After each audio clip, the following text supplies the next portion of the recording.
Hello hi guys, എല്ലാവരെയും മാനാക്ച്വറിയുടെ ഒരു പുതിയ എപ്പിസോഡിലേക്ക് സ്വാഗതം ചെയ്യുന്നു. ഇന്നത്തെ സെഷനിൽ നമ്മൾ പ്രധാനമായിട്ടും ഫോക്കസ് ചെയ്യാൻ പോകുന്നത് ചാപ്റ്റർ 3 ആണ്. ചാപ്റ്റർ 3യെ ബേസ് ചെയ്തുകൊണ്ടുള്ള ടോപ്പിക്സ് ആയിരിക്കും നമ്മൾ കവർ ചെയ്യുന്നത്. സോ ടൈം വാല്യൂ ഓഫ് മണിയാണ് ഞാൻ നിങ്ങളുമായിട്ട് ഡിസ്കസ് ചെയ്യാൻ ആഗ്രഹിക്കുന്നത്.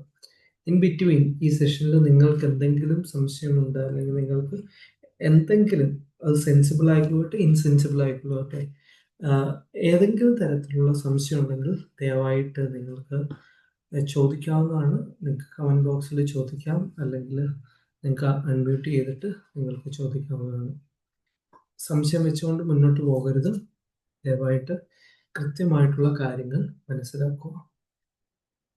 CM1 എന്ന സബ്ജക്റ്റ് നമ്മൾ പഠിച്ചു തുടങ്ങുമ്പോൾ ആദ്യത്തെ ചാപ്റ്ററുകളിൽ ഒന്നാണ് ഈ ടൈം വാല്യൂ ഓഫ് മണി എന്ന് പറയുന്നത്.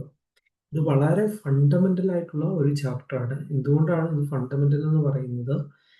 From the beginning towards the end, തുടക്കം മുതൽ അവസാനം വരെ ഈ വിഷയത്തിൻ്റെ അകത്ത് നമ്മൾ ഡീല് ചെയ്യുന്ന ഒരു സാധനമാണ് I എന്ന് പറയുന്ന ഇൻട്രസ്റ്റ് റേറ്റ്. ഓക്കെ, ഈ നൊട്ടേഷൻ I എന്ന് പറയുന്നതിനെ, അല്ലെങ്കിൽ ടൈം വാല്യൂ ഓഫ് മണി എന്ന് പറയുന്നതിനെ, നമ്മൾ ഈ വിഷയത്തിൻ്റെ തുടക്കം മുതൽ അവസാനം വരെ ഇന്റർലിങ്ക് ചെയ്തിരിക്കുകയാണ്. അതുകൊണ്ടാണ് ഈ ഒരു ചാപ്റ്റർ ഫൗണ്ടേഷനായിട്ട് ഞാൻ പറയുന്നത്, നിങ്ങൾ തിയറി ഓഫ് ഇൻട്രസ്റ്റ് റേറ്റ് ശരിക്കും മനസ്സിലാക്കണം. ഇതിൻ്റെ CM1 എന്ന സബ്ജക്റ്റിൻ്റെ ആദ്യ ഭാഗത്തിൽ ഫിനാൻഷ്യൽ മാത്സ് ആണ്. സർട്ടൺ ക്യാഷ് ഫ്ലോയെ കുറിച്ച് ഡിസ്കസ് ചെയ്യുമ്പോൾ CM1ന്റെ സെക്കൻഡ് പാർട്ട് ആക്ച്വറൽ മാത്തമാറ്റിക്സ് ആണ്. അൺസർട്ടൺ ക്യാഷ് ഫ്ലോയെ കുറിച്ചാണ് നമ്മൾ ഡിസ്കസ് ചെയ്യുന്നത്. സർട്ടൺ ആയിക്കൊള്ളട്ടെ അൺസർട്ടൺ ആയിക്കൊള്ളട്ടെ, ഇതിൻ്റെ അകത്തൊരു കീ റോൾ വഹിക്കുന്ന ടേമാണ് I എന്ന് പറയുന്നത്.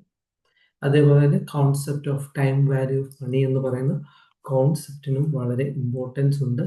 അതുകൊണ്ട് ദയവായിട്ട് നിങ്ങൾക്ക് ഏതെങ്കിലും ഒരു കാര്യം പറയുകയാണെങ്കിൽ, എന്തെങ്കിലും സംശയമുണ്ടെങ്കിൽ ദയവായിട്ട് ചോദിക്കുക.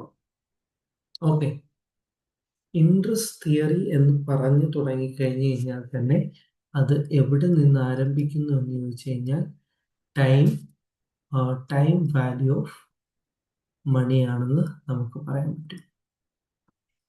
ഓക്കെ, പണത്തിൻ്റെ മൂല്യം കാലത്തെ ആശ്രയിച്ചാണ് മുന്നോട്ട് പോകുന്നതെന്ന് നമുക്ക് സിമ്പിളായിട്ട് പറയാൻ സാധിക്കും. ഓക്കെ, അപ്പോൾ എന്താണ് ഇൻട്രസ്റ്റ് എന്ന് പറഞ്ഞാൽ? ഇൻട്രസ്റ്റ് എന്ന് പറഞ്ഞാൽ ചില സമയങ്ങളിൽ അത് റിവാർഡ് ആയിരിക്കാം, ചില സമയത്ത് ലയബിലിറ്റി ആയിരിക്കാം, ചില സമയത്ത് നമുക്ക് എക്സ്പൊണൻഷ്യൽ ആയിട്ടുള്ള ഒരു ഗ്രോത്ത് ആയിരിക്കാം. എന്തുമാകാം ഇൻട്രസ്റ്റ് എന്ന് പറഞ്ഞു കഴിഞ്ഞാൽ. ഇപ്പം നിങ്ങൾ ഒരു ഓർഗനൈസേഷനിൽ നിന്ന് കുറച്ച് പൈസ കടമെടുത്തിട്ടുണ്ടെങ്കിൽ ഇൻട്രസ്റ്റ് എന്ന് പറയുന്നത് നിങ്ങളെ സംബന്ധിച്ച് എന്താണ്? ഒരു ലയബിലിറ്റി ആയിട്ട് വരും. അതേ സമയത്ത് നിങ്ങൾ ഒരാൾക്ക് കടം കൊടുത്തിട്ട് അതിൻ്റെ ഇൻട്രസ്റ്റ് ഏൺ ചെയ്യുവാണെങ്കിൽ അത് നിങ്ങളെ സംബന്ധിച്ചിടത്തോളം റിവാർഡാണ്. ഫോർ എക്സാമ്പിൾ പറയുകയാണെങ്കിൽ, ഇപ്പോൾ നിങ്ങളുടെ കയ്യിൽ ഒരു 100 രൂപയുണ്ട്. ഈ 100 രൂപ അടുത്ത ഒരു വർഷം കൊണ്ട് 6% ഏൺ ചെയ്യുമെന്ന് പറഞ്ഞു കഴിഞ്ഞാൽ, from this point to this point you are going to earn 106. 100ൽ നിന്നും 106ലേക്ക് എത്താൻ ഒരു വർഷം എടുക്കുകയും ആ ഒരു വർഷം കൊണ്ട് അല്ലെങ്കിൽ നമ്മൾ 6% ഏൺ ചെയ്യുകയും ചെയ്തു എന്നാണ് മീൻ ചെയ്യുന്നത്. എന്തായിരിക്കും ആക്ച്വലി രണ്ടാമത്തെ വർഷം സംഭവിക്കാൻ സാധ്യതയുള്ളത്? നമ്മളുടെ 100ന് എന്ത് സംഭവിക്കും, അതേപോലെ തന്നെ 106ന് എന്ത് സംഭവിക്കും? ഇതിനെ അനുസരിച്ച് നമുക്ക് ഇൻട്രസ്റ്റ് റേറ്റുകളെ രണ്ടായിട്ട് തരംതിരിക്കാൻ പറ്റും. ഒന്നെന്ന് പറയുന്നത് സിമ്പിൾ ഇൻട്രസ്റ്റ് റേറ്റ് എന്നും, രണ്ടെന്ന് പറയുന്നത് കോമ്പൗണ്ട് ഇൻട്രസ്റ്റ് റേറ്റ് എന്ന് നമുക്ക് വിളിക്കാൻ പറ്റും. So we can categorise interest rates are into 2. അതിൻ്റെ അകത്ത് ഒന്നാമത്തേനെ നമുക്ക് സിമ്പിൾ ഇൻട്രസ്റ്റ് റേറ്റ് എന്നും, രണ്ടാമത്തേനെ കോമ്പൗണ്ട് ഇൻട്രസ്റ്റ് റേറ്റ് എന്നും വിളിക്കാം. ഞാൻ സിമ്പിളായിട്ട് നിങ്ങൾക്ക് കാര്യം പറഞ്ഞുതരാം. കോമ്പൗണ്ടും സിമ്പിളും ഒന്നുമില്ല. കോമ്പൗണ്ട് എന്ന് പറഞ്ഞു കഴിഞ്ഞാൽ എന്താണ്?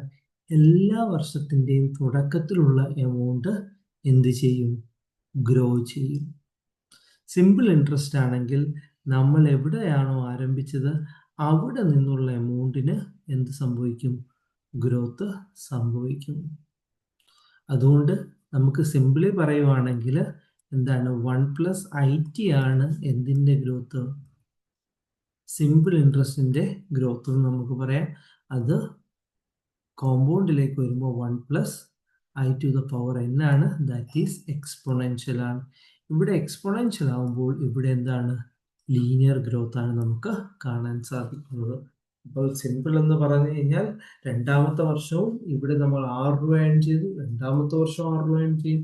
എന്നാൽ കോമ്പൗണ്ട് എന്ന് പറഞ്ഞാൽ ഇവിടെ മുതൽ ഇവിടെ വരെ നമ്മൾ 6 രൂപ ഏൺ ചെയ്തപ്പോൾ ഇവിടെ നിന്ന് ഇവിടേക്ക് പോകുന്ന പൈസ എന്ന് പറയുന്നത് 106ന്റെ 6% അതെന്ന് പറയുന്നത് ഇവിടെ എത്തുമ്പോഴത്തേക്ക് 112.36 എത്തും.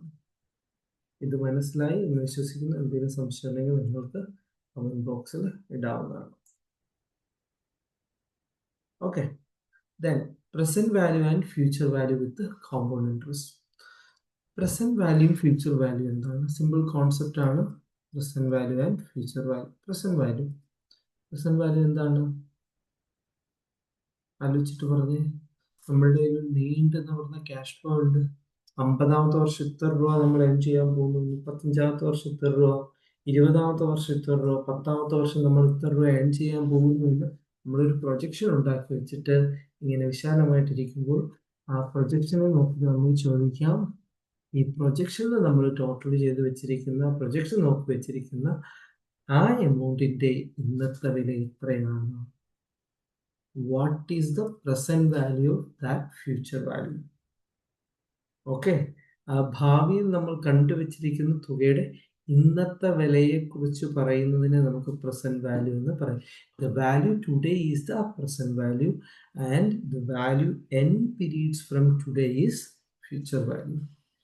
ഓക്കെ, ഇവിടെ നിന്ന് നമ്മളൊരു പ്രൊജക്ഷൻ കണ്ടെത്തുന്നു, അതിനെ നമ്മൾ ഫ്യൂച്ചർ വാല്യൂ എന്ന് പറയും. ഓക്കെ, അത് കണ്ടുപിടിക്കാനുള്ള ഇക്വേഷൻ എന്ന് പറയുന്നത് there is A connection between the present value and future value. Present value കണ്ടുപിടിക്കാൻ വേണ്ടി future value divided by 1+I⁴ എന്നോ അല്ലെങ്കിൽ FV ടൈംസ് 1+I⁴ അല്ലെങ്കിൽ നമുക്ക് FP കണ്ടുപിടിക്കാൻ വേണ്ടി PV പ്ലസ് 1+I⁴ എന്നും എഴുതും. ഓക്കെ, സോ പ്രസന്റ് വാല്യൂവിനെ PV എന്നും ഫ്യൂച്ചർ വാല്യൂവിനെ FP എന്നും ഞാൻ വിളിച്ചത്. ഇതെല്ലാവർക്കും മനസ്സിലായി എന്ന് പ്രതീക്ഷിക്കുകയാണ്. അങ്ങനെ പ്രതീക്ഷിച്ചുകൊണ്ട് തന്നെ നിങ്ങളുടെ മുന്നിലേക്ക് പുതിയൊരു ടേം ഇൻട്രൊഡ്യൂസ് ചെയ്യുകയാണ്. 2 ഫങ്ഷൻസ് നിങ്ങളെ മനസ്സിലാക്കുക എന്നുള്ളതാണ് എൻ്റെ ലക്ഷ്യം. ഇതിൻ്റെ അകത്ത് ആദ്യത്തെ ഫങ്ഷൻ എന്ന് പറയുന്നത് A(t) ആണ്. ഓക്കെ, A(t) ഡിഫൈൻ ചെയ്യുന്നതെന്ന് പറഞ്ഞാൽ amount and initial investment of 1 gross by time t. Small A(t) അതാണ്. ക്യാപിറ്റൽ A(t) എന്ന് പറഞ്ഞു കഴിഞ്ഞാൽ എന്താണ്? Amount and initial investment of A0 gross by time t. I will explain. A(t)നെ നമുക്ക് 1+I⁴